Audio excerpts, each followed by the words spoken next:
ciidamada daraawiishta dowladda Puntland oo cirib tiraya kooxaha khawaarijta ah ayaa maanta si buuxda ula wareegay talisyo waaweyn oo ku yaala tuulada Turmasaale ee gobolka Bari. Saldhigyada maanta ay ciidamadu xoreeyeen ayaa waxa ay sheegeen in fariisimo istiraatiiji ah ay ku lahaayeen kooxda Daacish, wuxuuna ku yaalaa bartamaha buuraleyda Calmiskaad ee gobolka Bari.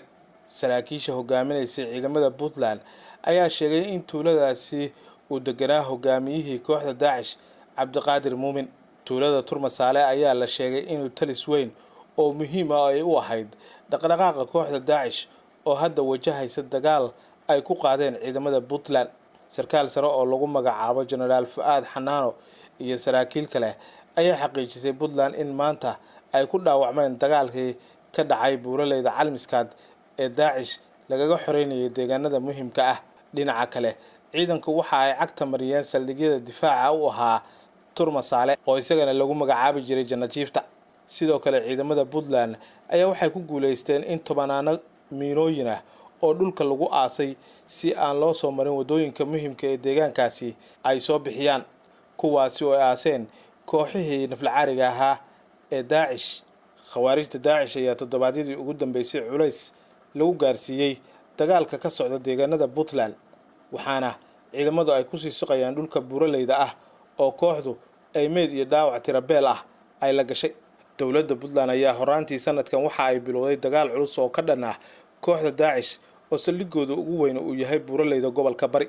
Tan iyo markii uu dagaalkaasi bilowday waxa kooxda ay la timid istiraatiijiyad u muuqata inay hore u adeegsadeen kooxda Al-Shabaab oo iyadu inta badan ka dagaalanta koonfurta Soomaaliya. Xilli dagaalka uu ku qaaday madaxweyne Xasan Sheekh Maxamuud 2022-2023, istiraatiijiyadan ayaa ahayd in dagaal toos ah aan lala gelin ciidamada dowladda oo looga baxo goobaha iyo deegaanada ay isku arki karaan. taa beddelkeeda ciidamada waxa ay dhulka u gelinayeen miinooyin tirabeela iyo drone lagu weerarayo si loo maran habaabiyo kolba docda iyo deegaanada hadba weerarku uu ku soo wajahan yahay.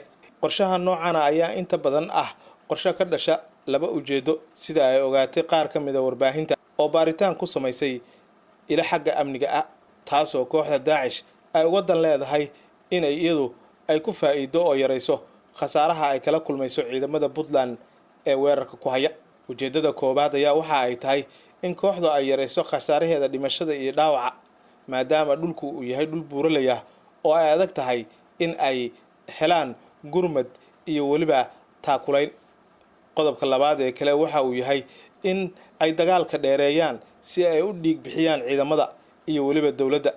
Ujeedada saddexaad ee ka leeyihiin istiraatiijiyadan ayaa waxa ay tahay in waqti iyo dhaqaale badanba uu kaga baxo dowladda Puntland. Sida caadiga ah, jabhaduhu waqti kuma socdo ee cidda waqtigu iyo dhaqaaluhuba uu ku socdo waa dowladda. sidaas awgeed mar walba oo dagaalku uu daba dheeraado waxa ay dhib iyo dhiigbaxba ay ku tahay dowladda, waana sababta ka dambaysa in kooxuhu ay ka cararaan saldhigyada iyo fariisimaha ay ku leeyihiin deegaanada ciidamadu ay weerarayaan, taasoo keenaysa in ciidamada ay la galaan dagaal xeeladaysiya. Khubarada dhinaca amniga ayaa ku talinaysa in howlgalka ka dhanka ah kooxda Daacish ee haatan ka socda deegaanada Puntland ee dardarta ku socda in lagu kaabo istiraatiijiyad miro dhal ah oo keeni karta in si buuxda looga xoreeyo deegaanada Puntland ee gobolka Bari si aysan mar dambe deegaanadaasi dadka ugu dhibaataynin. Kooxaha argagixisada oo ugu horeysa Al-Shabaab iyo Daacish ayaa waxa ay dhibaato weyn ay ku yihiin dowladnimada Soomaaliya, kuwaasi oo dib u dhac weyn ku keenay dalkeena, waxaana cid walba la gudboon inay u istaagto sidii dalka looga xoreyn lahaa, iyadoo oo marka hore dowladda la doonayo inay daacad ka noqoto la dagaalanka ururada argagixisada. waa hagaag daawadayaal, halka warbixintaasi ka daawanaysaan waa Rasmi Radio. waxaanu si gaar ah ugu eegaynay howlgalladii ugu dambeeyay ee ciidamada Puntland.